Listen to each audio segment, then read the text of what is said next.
Shields up, Iron Breakers. Work here coming at you with another video, and today we're going to be taking a look at Ratchet and Clank for the PlayStation 4. Earlier this week, I was able to attend an event where I got to play an early version of this title so that I could give you guys my thoughts and opinions on it so far. Now, as you might be aware, Ratchet and Clank is hardly a new franchise. As a matter of fact, it goes back as far as 2002, back in the PlayStation 2 days.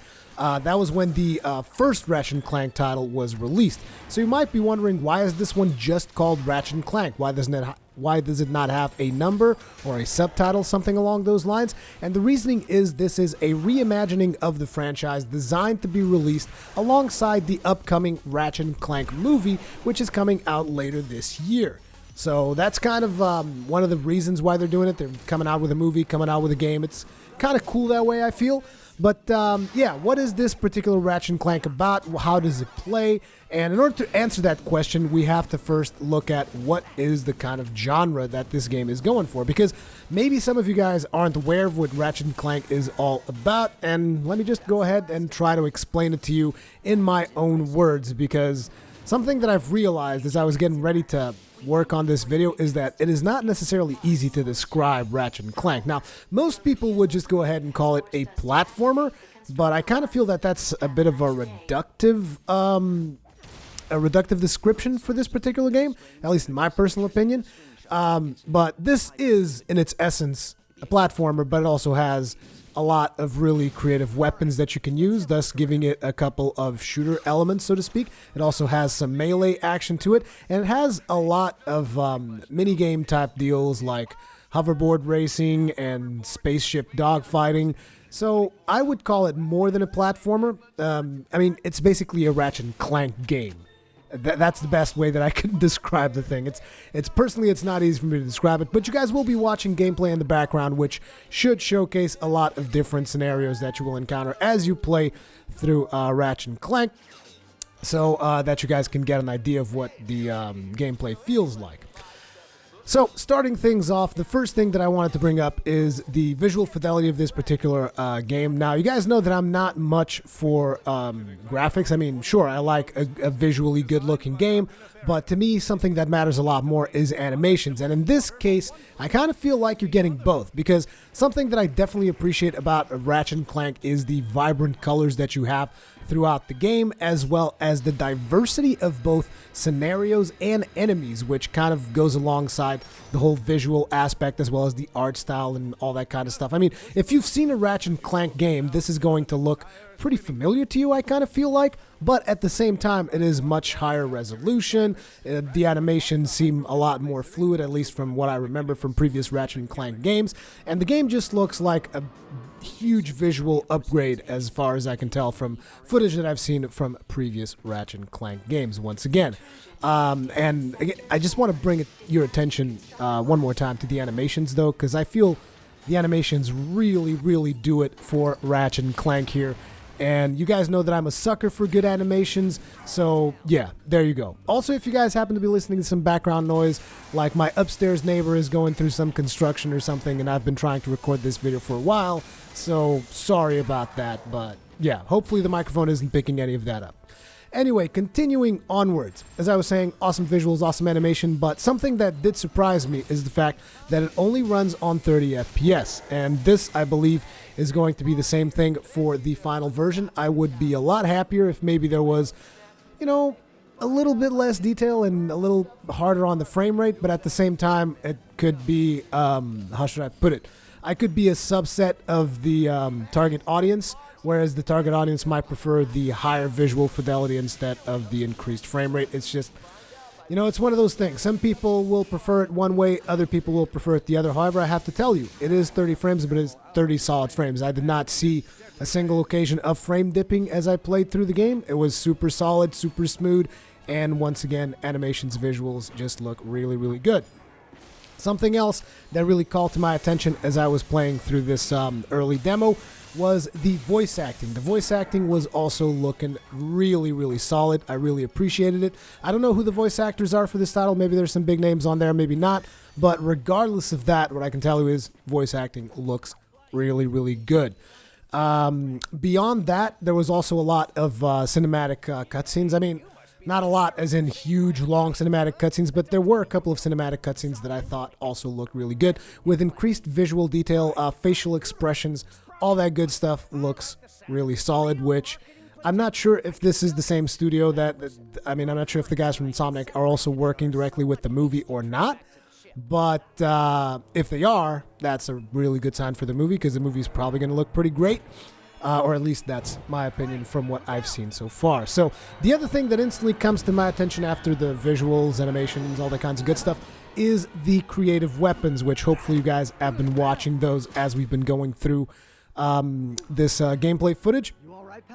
So obviously he's got his basic wrench type thing, which is it an Omni tool or whatever the thing is called? I don't know what the exact name of it is. Sorry, sue me. But yeah, there's the socket wrench thing, which you can use to melee, and you can throw it to have a little bit of reach on it in case you want to try to kite an enemy around or something. But then you also have the combustor, which the combustor is a fairly basic weapon. As a matter of fact, it is kind of like the least inventive weapon as far as I could tell in the game.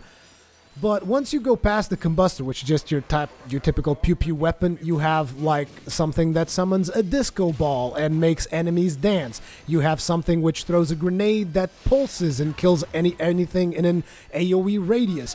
You have your basic grenades, which is actually what I upgraded the most because I kind of like just tossing grenades and blowing crap up. You have a pyro weapon, which deals lots of fire damage, kind of like a flamethrower.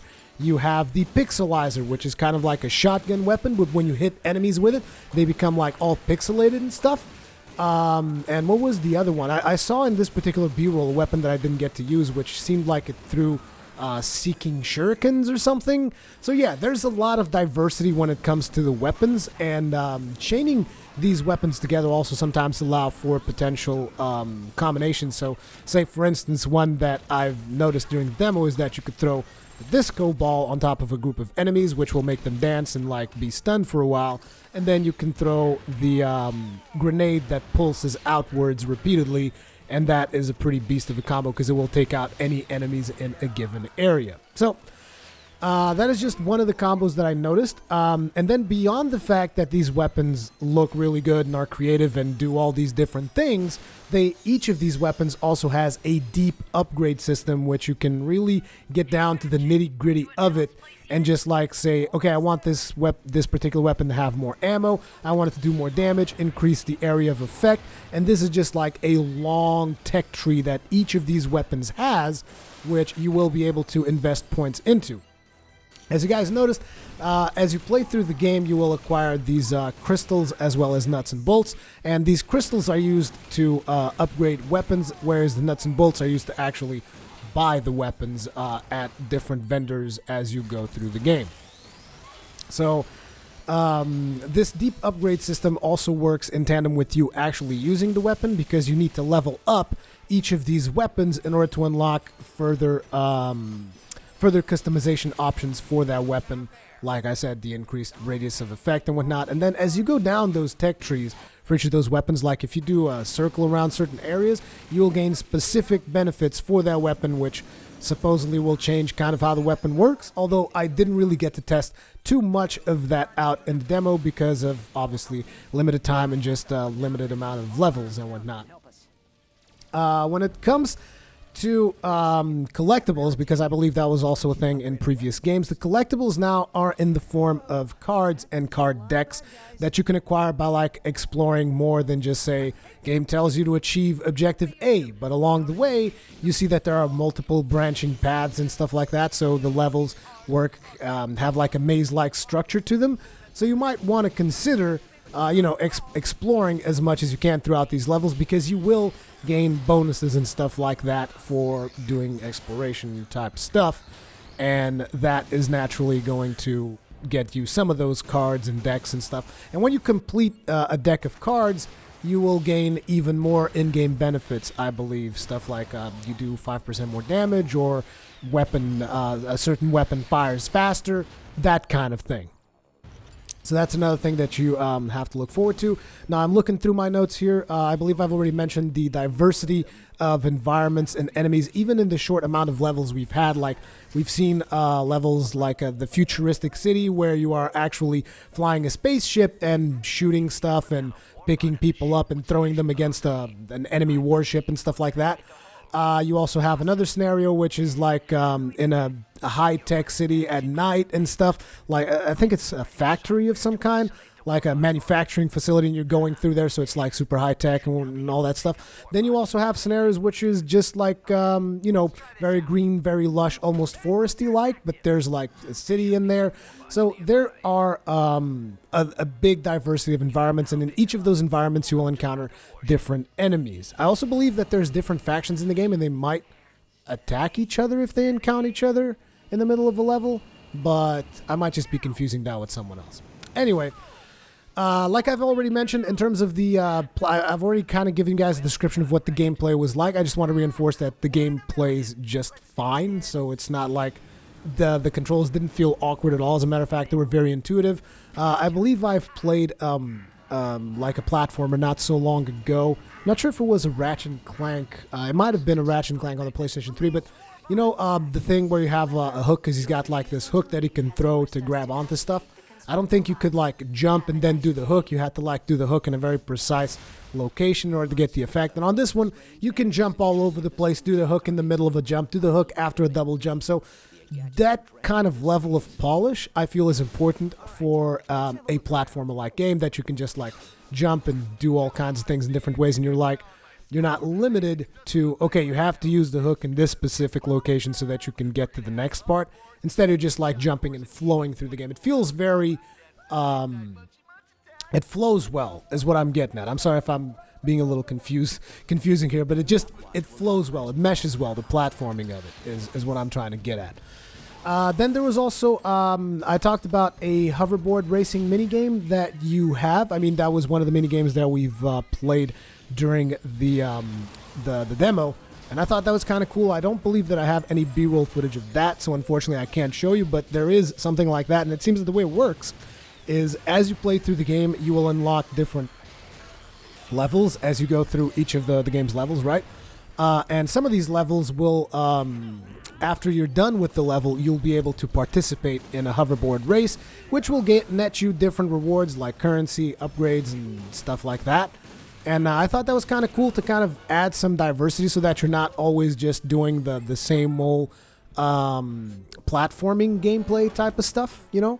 So it adds a little bit of diversity on there so that you're like, okay, now I want to do a little bit of racing, or now I want to do a mission where I'm flying a spaceship, which is, again, another one of the mission types that we've done, where we were flying the spaceship and shooting a warship and picking up people from the ground and throwing them against the ship, and that was kind of cool. You know, a little bit of diversity on the platformer so that you don't just get tired of doing the platforming stuff. Although, even as a platformer, there's a lot of action, as you can clearly see, like destroying enemies, shooting them with all those epic weapons that I've been talking about. There's a lot of that in each level, so it's not like you're ever just in a position where you're like, okay, now I have to just do this big, long platforming section. At least it doesn't seem like that's the intention. You're always going to be like in the middle of the action, shooting stuff, doing platforming, but still, you know, constantly in combat and whatnot. And before you guys tell me in the comments, no, I have not played a lot of Ratchet and Clank games, which is why I'm going to this amount of lengths to describe my experience with it. And finally, I've noticed that there seem to be a lot of references, kind of like nods to the previous entries in the series. However, I didn't really recognize those references, but I kind of, you know, from the amount of games that I've played in the past, I was kind of able to tell. I can tell that there's a reference in here. I don't know what it is because I'm not familiar with the Ratchet and Clank series as much as I would like, but I know that that is a reference to something, you know? So I think this is going to please both newcomers to the series as well as old veterans, but particularly old veterans because they're going to be getting some of those references, and I think it's going to be fun for them. But at the same time, I don't think it detracts from the main experience of the game if you're a new Ratchet and Clank player, I would say. It almost seems like Sony is prepping up Ratchet to kind of become their Mario because of they can't really use Crash Bandicoot and whatnot because of like Activision and all that stuff. So they're trying to make this their Mario, I feel. At least that's kind of the vibe I got from it. Either way, I think the game looks fine from what I've played from it so far. I will probably be checking it out once it comes out, but the game actually comes out around the same time as Dark Souls 3, so I'm probably going to be checking it out a little bit later.